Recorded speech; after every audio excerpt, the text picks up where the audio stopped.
morning, it's Brian here, it's Expert Dojo. We are on the Art of Startup War. I have an epic company for you now. And this is one, sometimes I get companies which I believe, I think this could be a unicorn. Sometimes I get companies that I'm like, this is definitely a unicorn. And sometimes I get companies where I'm like, this is a heap of fun.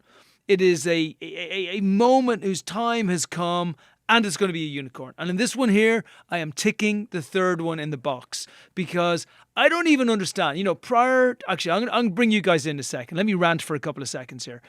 Everybody speculates on the stock market, but it's boring and it's a pain in the ass. And we put money on this, and we put money on that, and we hope Apple increase in shares, and we're thinking Tesla's going to be good, or SpaceX. But it's boring. It's always been boring. That's why it fits into the category of kind of work in many ways.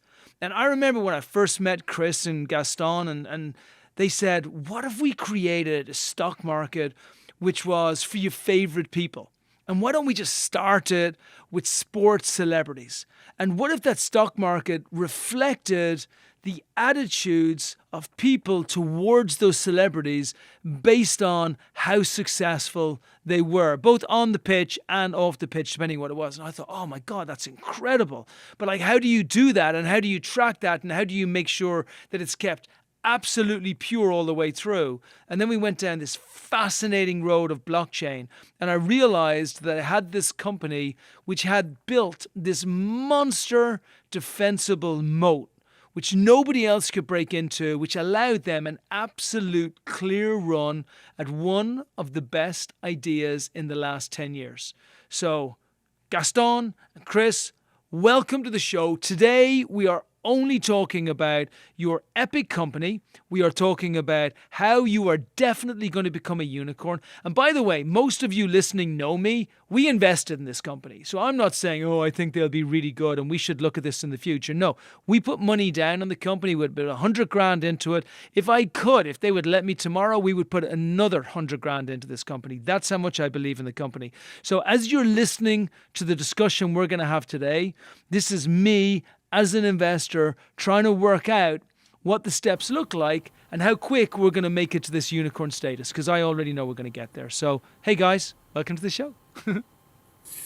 Okay, Brian, thank you very much for the intro. We truly really like what you say. We also really like what we are doing. We really believe, I don't know if we can become a unicorn, but yes, we can do something or create something very, very rare and nice, and that can be very massive, and that's something we truly believe. And sports is probably the world's biggest driver. I think so. That's why we thought that creating the NASDAQ of sports is something that really motivates us, and we're here for the big run. And sports are so important right now. I mean, this whole COVID situation has driven everybody crazy. We're 6-7 months, we're sitting in the house, everybody's life is just not even worth living because there's no sports, there's no fun, there's no bars, there's no congregation, there's no going out, there's no everything. And I think what it's also made us realize is how much we love our sports. Whatever your sport is, I don't care what it is. For me, it's tennis. I love tennis. For other folks, it's football. For other folks, it's cricket. And then everybody's got their own poison. But we realize we love our sports and we miss it. And we miss the fact we couldn't do it. And the ultimate interaction with our sports, with the folks that we love in our sports, is being able to bet on how awesome those people do. I would love, if I'm putting money, if I'd stuck some money on the US Open, and, Djokovic had been a threat to me, and then Djokovic gets expelled and kicked out because he was a very, very bad boy, then his stock would have gone right down, and I'd be like, okay, now I feel his pain. However, if I'm Federer, or if I had been Nadal, if Nadal hadn't been a bit of a pussy, but if I was Federer, one of the players that's actually going to bypass Djokovic, my shares would have gone up, which would have meant that the fan who is loyal to that person is going to make some money. So it just means you follow your players on a deeper level. I know, Brian, sorry to interrupt that. I am here in Argentina, we're very, very passionate about football, right? Soccer. And I can say, since I'm at least 11 or 12 years old, that I've been arguing with my friends about which is the best player in this position or in this team, and I mean the amount of hours I've invested in this type of discussions, and the amount of knowledge I have or even had in the previous, and I mean thinking that you can monetize all this knowledge you have. For example, once I was talking to a very good friend of mine here, who's also an economist like me, and he's a fan of football, and his father as well, and they invested in some players when it was legal. Now that's prohibited. But I mean, and when he mentioned this idea, he said like, I would love to to have the possibility to invest. I mean, in players that I really think are going to be stars in let's say 5 or 6 or 8 years, because I'm really passionate about this and I really know about sports. I study, I see all the matches, etc. So yes, we think the idea is matchable for all type of interests, all type of sports across the world. So yes, this can be very, very global, very massive, and well, we are about to launch it or to relaunch it in less than 3 weeks. So I want to talk about that. I want to Yeah. get to that in a moment. I want to bring in Christian if I can first, because I want to really speak to the science behind this, because this is not easy to do. This is not a question of just taking a player and saying, "Hey, David Beckham is worth $50,000," and then leaving it at that. There is a huge amount of technology that goes into being able to build what you put together. So, Christian, can you speak a little bit to the idea was there. It then needed to be built. What happened? Yeah.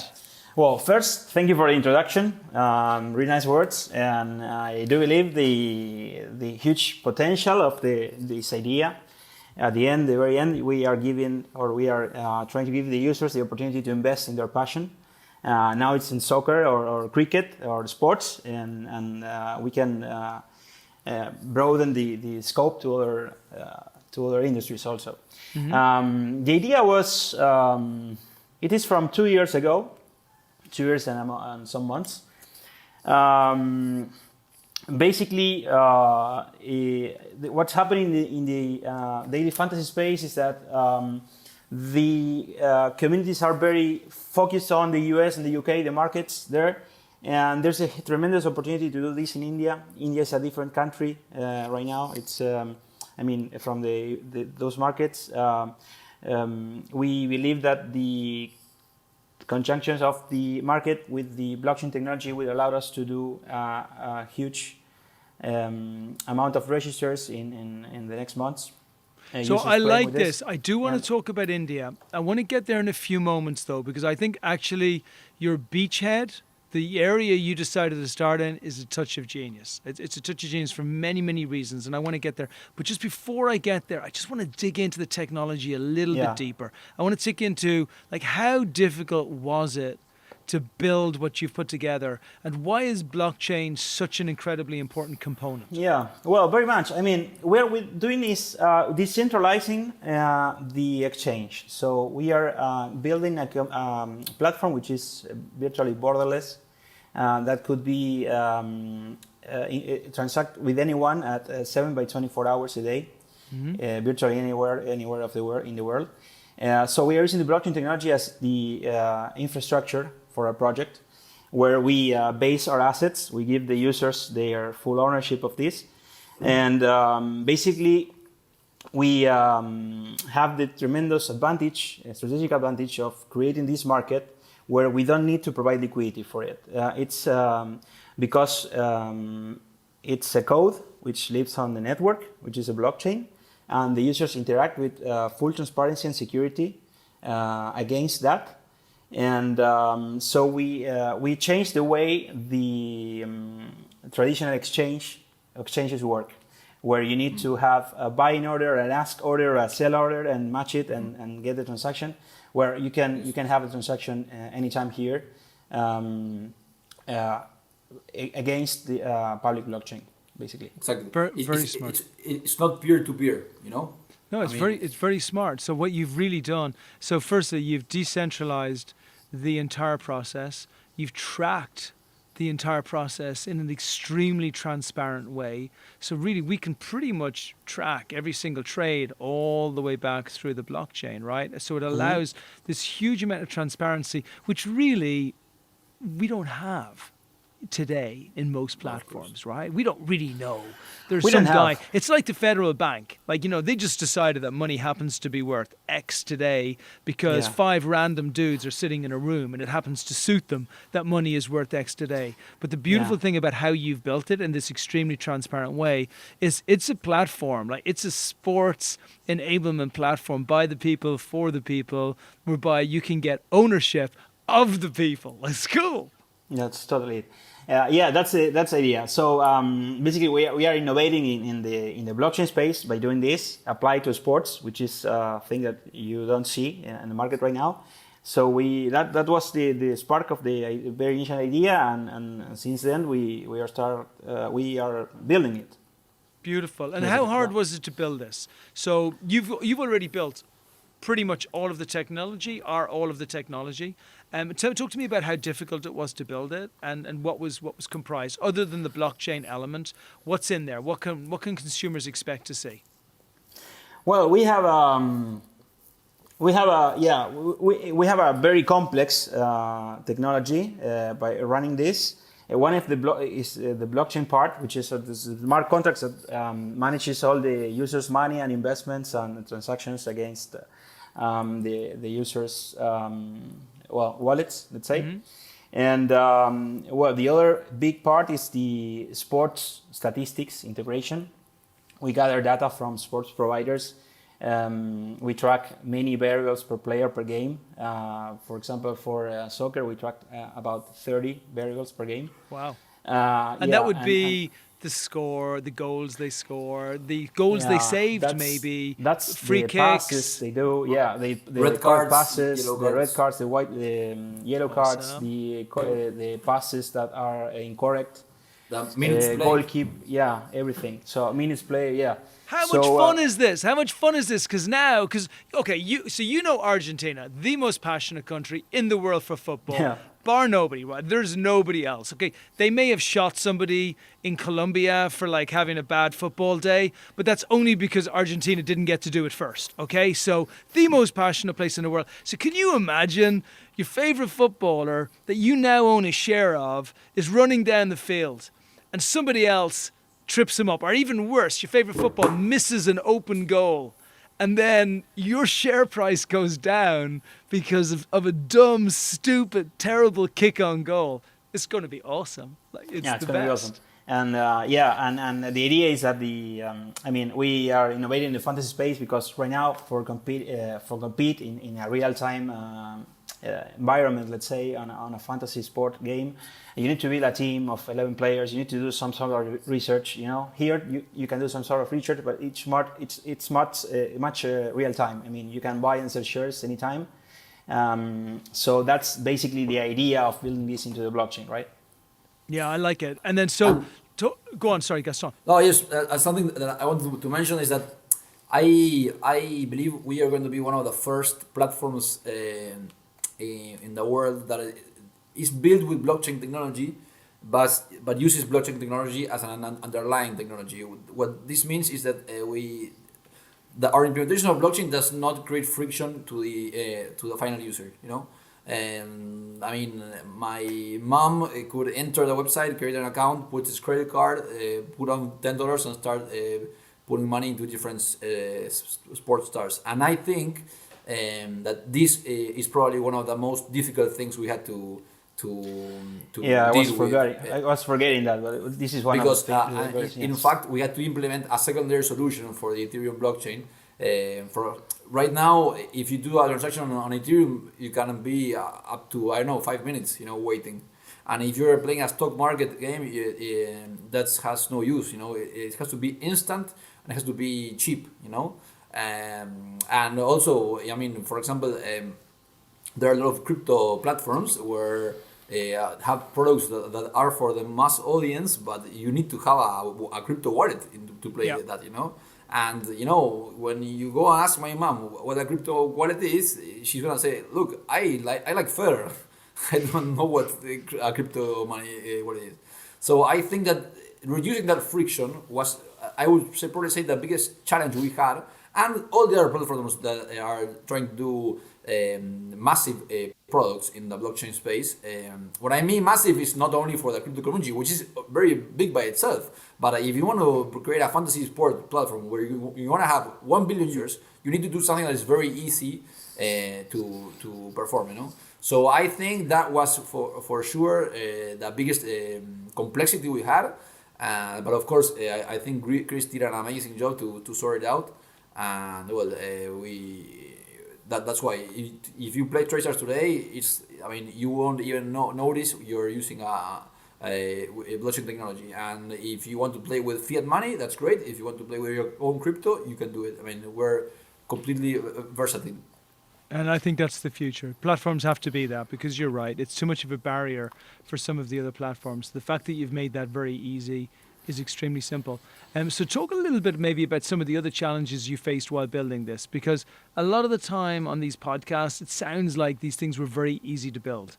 Now, you've obviously got an unbelievable team that you've got put together, so I want you also to speak to that. But talk to me about some of the challenges that you had getting to here, because for investors, that speaks to the character of what's going to happen next. Whoa. For sure, one of the challenges is... Don't cry. No crying in the show. No, because there are a lot of challenges. But I don't know, from the technical side, you mean, or from the entrepreneurship side? I like the entrepreneurship side. I think, well, let's do. So, Christian, maybe from the technical side, you know, it sounds like, and by the way, not just it sounds like, I know about the integration of like it's incredibly difficult to build what you've built, whereby you've just really put blockchain as the backbone of what you're building. That's your transparency side, so everybody can have it, but keeping it in a way that is very simple and allowing fiat, allowing cash to be transacted on it in a very simple and easy way. Don't want to say impossible, but it's extremely hard to do. So I imagine that was extremely difficult. But I'm talking about moments where you literally were 11 o'clock at night and you're looking in a mirror and you're thinking, what the F am I doing?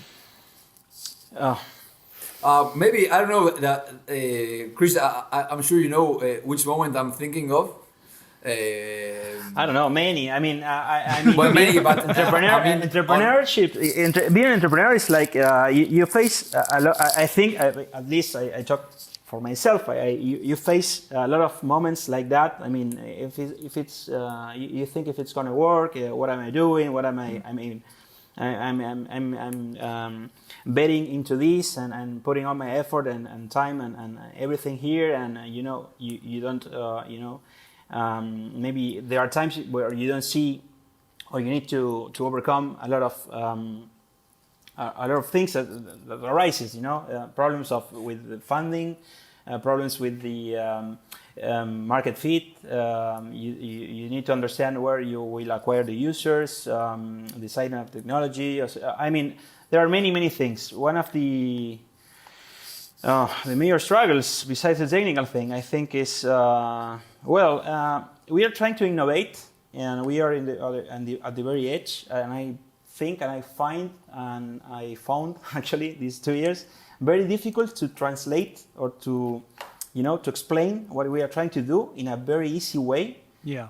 Because, as you said, Brian, this has many complexities, and the way we put that together, it's I found it, at least from my personal view, I found it very hard to explain in many times. So that's one of the things that comes to my mind. Very first things, I think. I don't know if maybe this is a story, but we were last year we traveled a lot. We were in New York Blockchain Week, and we were also in Korea Blockchain Week, and also in Dubai World Summit. You know, we were very into the crypto investors. 2018 and 19 was a hype for that, and maybe Q1 of 2019 as well. I mean, we went to. When we were in New York, we met around 5 or 7 VCs, and I mean, we're still in touch with them. They really liked what we were doing, and well, one, I mean, we had a term sheet with one VC from Texas. We were very, very close to fund it, and then when something very unlucky happened that it was not even Chris and my fault, but he knew one of our advisors from before, and he had already invested the money in the due diligence, and in the middle of the dance, he stepped back.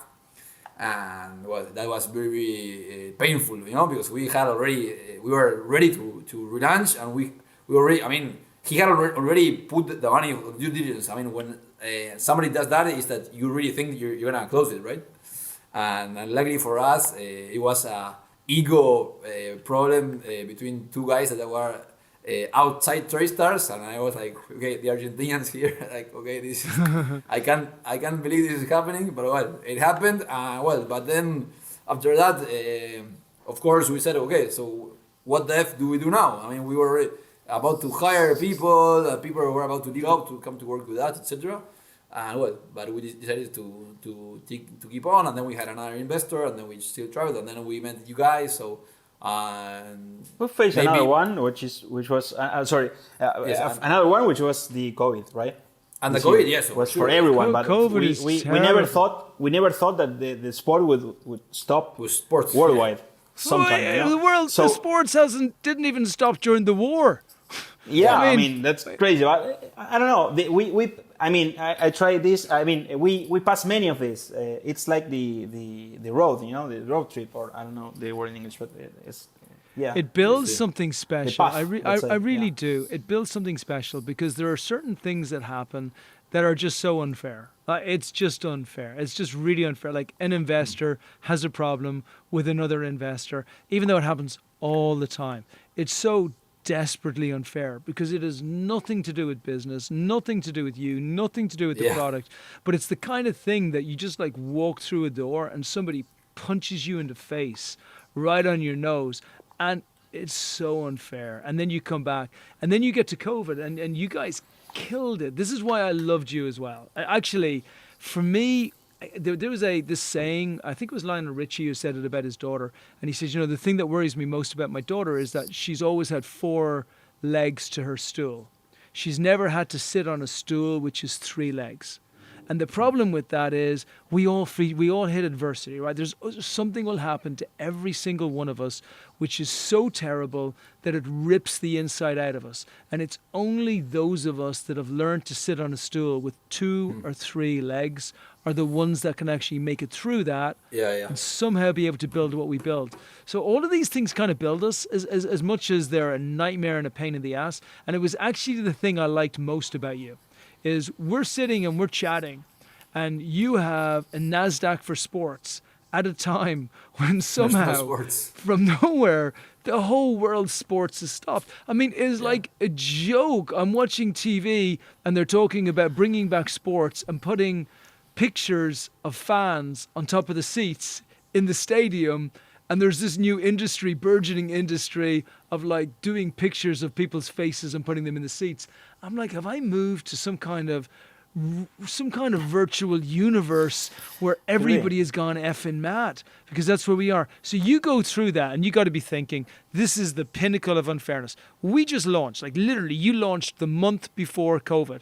Not only did you launch the month before COVID, you launched in a genius way. You decided that you were going to go to the place which had the easiest regulations to actually do what you're looking to do. It has the maximum fan impact. Indians love their cricket. They don't just love their cricket. Their cricketers are gods. And there's not just a few Indians. 1 in every 7 people in the world is Indian. So you got the biggest audience of people. You've got absolute fanatics for their cricket. Like you could charge triple the price to get into cricket and they would still go. You've got perfect timing, and you got an amazingly engaged audience right at the beginning for virtually no spend. Like you got 20,000 people just like that. And then COVID comes along, punches you in the face, and you step right back up and go, you know what? We're bigger than COVID. We'll wait until sports comes back. And by the way, if sports doesn't come back the way we want it to, it's okay because we're going to go for esports anyway, so we don't care. But we're going to wait and we're going to beat it and we're going to come through. And hey presto, look what happened, right? And that's why I invested. I saw you guys. I'm like, brilliant developer heading a phenomenal team, great CEO, phenomenal group of people with an idea whose time has come. But more important than any of that, you got hit back on every single level of unfairness that you could possibly get hit back. And you're not just standing, you're coming out of the ring punching blows. So for me, is like a no-brainer. And now what's happened? Cricket's coming back over to India. Happy days. We're looking at maybe 2 weeks away. You're going to build up one of the greatest campaigns of all time. And you're going to hit the biggest groups of people who love cricket. And we are going to absolutely kill it. We're going to kill it. We also decided for India because we have a local partner there, which is very great. I mean, for our stage is great because they are the blockchain company, which is the most known company in India. And they are rocking the scalability solutions on the blockchain space. The company is called Matic. I'm sure everyone in blockchain knows the name. We are very close to them. And we almost started at the same time, so we know each other from like 2.5 years ago. And so we are, we met, Chris, we have a lot of help. Yeah, yes. But we have a lot of, we know from 2 years, and then obviously we met in person, but I mean, we have a lot of help local, which is very important when you launch a product. And also we have previous experience on the Indian market. So that's why, combined with the potential of the market and the cricket and everything, that was the decision for going to India.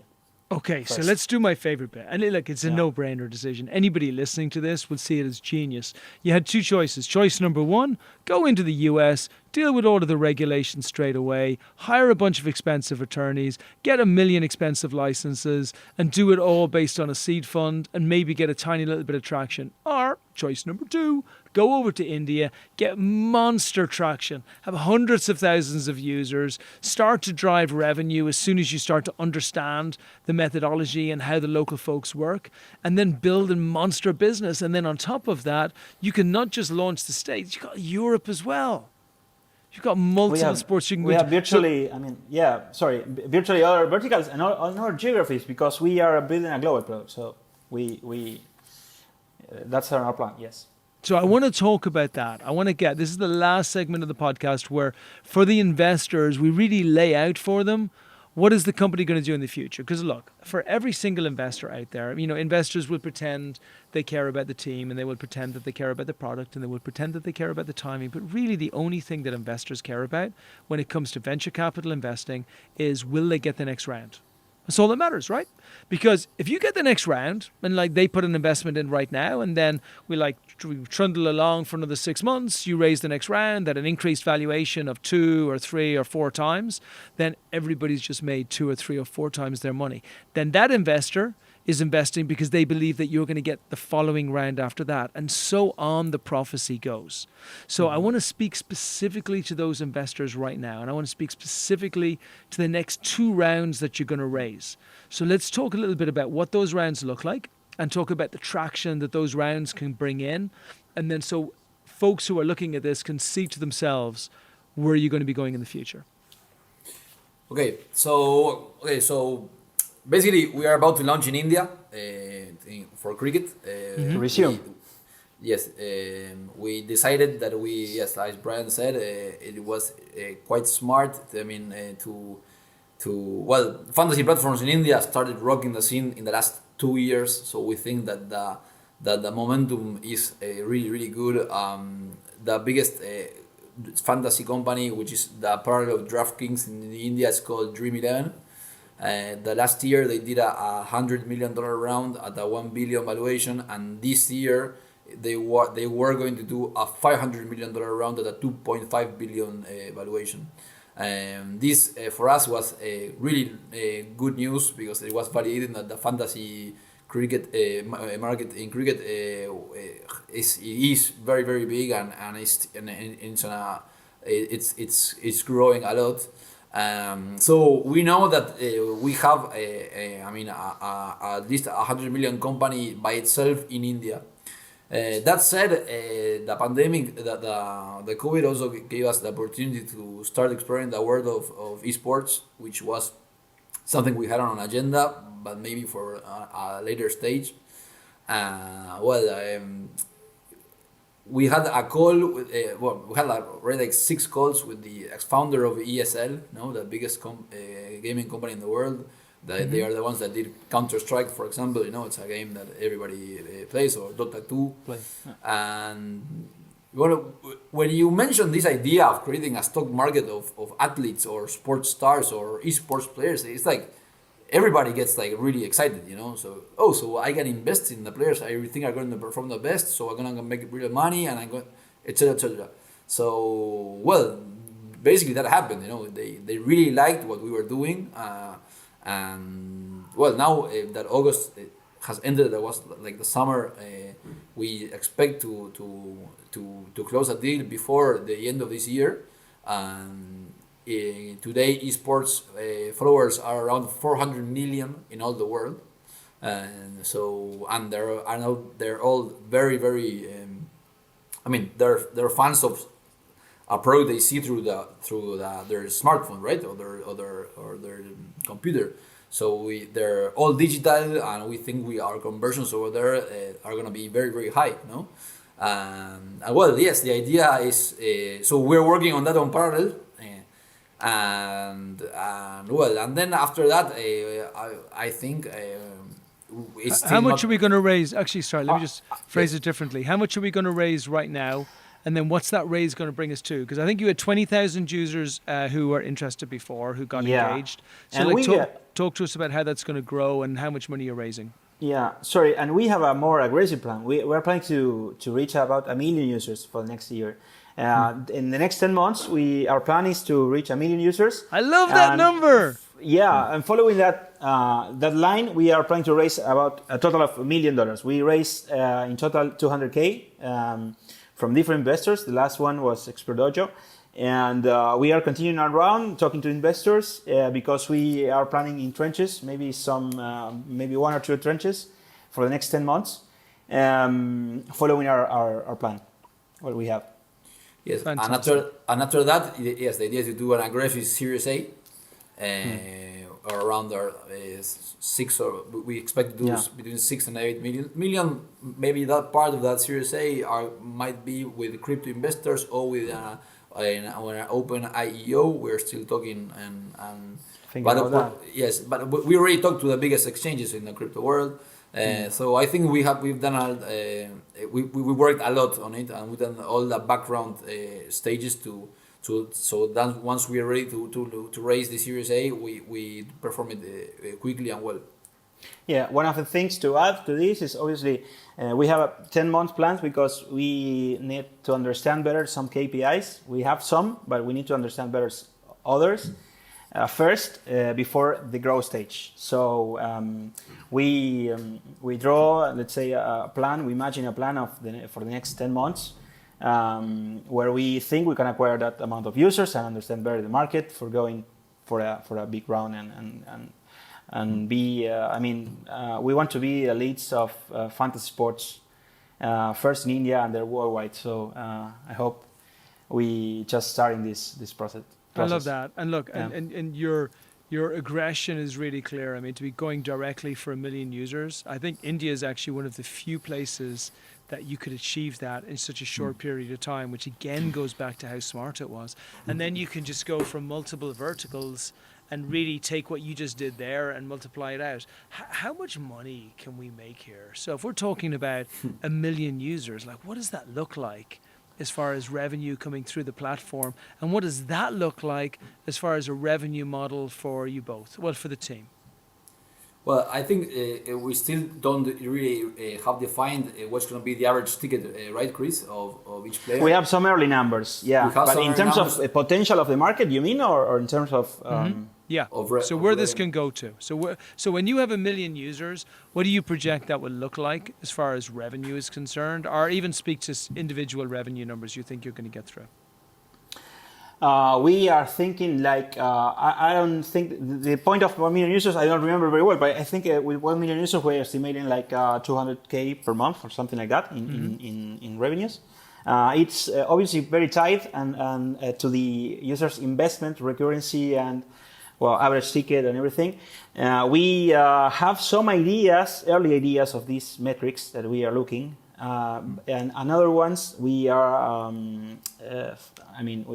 it's an estimation based on previous experience on the Indian market, based on previous experience on the fantasy sports, and also comparing to a competition that we have in the UK, a company that's it's not a competition actually, but it's a company that's doing a fantasy game, which it's also similar to a stock market, something like that. It's nothing to do with blockchain, but a similar model. And we believe that we can we compare those numbers because we have some historic information from them and also connections with one of the founders. So we are thinking about, I think, with 1 million users, about 200K per month. Perfect. Okay, good. And then that 200K, then I'm guessing, grows up to about $1 million a month in revenue by the following year. Yes, it's directly proportional to the amount of users. So once we have and understand very well the KPIs, the lifetime value of the users in our site, we can invest. It turns into a very simple equation because if you invest $1 and you get $1.01 back, you can invest a lot and you will get. By the way, there's also a tremendous potential here for additional revenue for other things. Once you have 1 million people once you have 1 million fanatics in your database, passionate fanatics in your database, can you imagine the amount of things that those people will buy? For example, we already have ideas and products like of intelligence. You could have certain reports or statistics or things that we can project that are going to happen with certain players. There's a lot to do with AI in that moment as well. In fact, we have some calls this week with Chris, with these guys from, I think they're in Colombia. So yes, there's a lot of intelligence, or let's say stats, to work on and to give them some value, some added value. I love it. Well, look, hopefully what everybody has taken away today is this is a fast speeding train, and it is going to be run away after about the next 2 or 3 months, because as soon as we launch over in India, it's game over, and it's going to be extremely expensive to come into this round. So my suggestion is, with all investors who are looking at follow-on investment out there, contact the guys here, have a chat with them, go through diligence, look at what they're building. It is absolutely phenomenal as you dig deeper in. Can you share the website, pretty please? And then also email so people can contact you, and any parting thoughts on why investors should invest in your company? Okay, sure. Gaston, you go first. Gaston, go first. I'm sorry. Okay, sorry. I'm going to share my screen. Okay. Oh no! Don't share your screen. Don't. Just. Just TradeStars.app. Yeah. Okay. Just give us your. Just give us your first name. Your. Just give us the email address and then just the website. Yeah, they won't be, just because we're going to have this on iTunes and a bunch of other places too. Okay, my email is gm@tradestars.app. It's app. Easy peasy. The website is tradestars.app.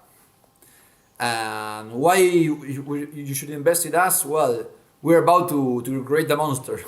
As simple as that. We're gonna have a platform with millions of users, active users, passionate. There's not even one guy, I've mentioned this idea, that tells me, hey, I want to play it. I want to invest in Messi. I want to invest in Ronaldo, etc., etc. So I think we're gonna really revolution the cricket market for sure. And if we have luck, esports in very short period of time, and well, just with that, without only that, we're talking about 1.4 billion possible users. That's say that again. Sure. Yeah. Say it again. I love that. Christian, what do you want to finish up with? It's my email is ch@tradestars.app. Also, I think You should invest because we will be the DraftKings of blockchain, let's say. And that's what the I NASDAQ believe. of Sports. So we are tackling on a $33.2 billion dollars per year market, and this is all obviously 70% on the UK and the US, and we are doing something very radical and new. And I think we have a strategic advantage over the other competitors, and I think we're gonna rock it basically. So that's why they should invest. Gentlemen, I could not be happier that we put an investment into you. I wish it could be more. It actually will be more as soon as you get to your next round. And for all other investors who are out there, keep an eye on this. You don't want to miss it. Okay, thanks guys. That's a wrap. Thank you very Thank you very Have a much, good day. Brian.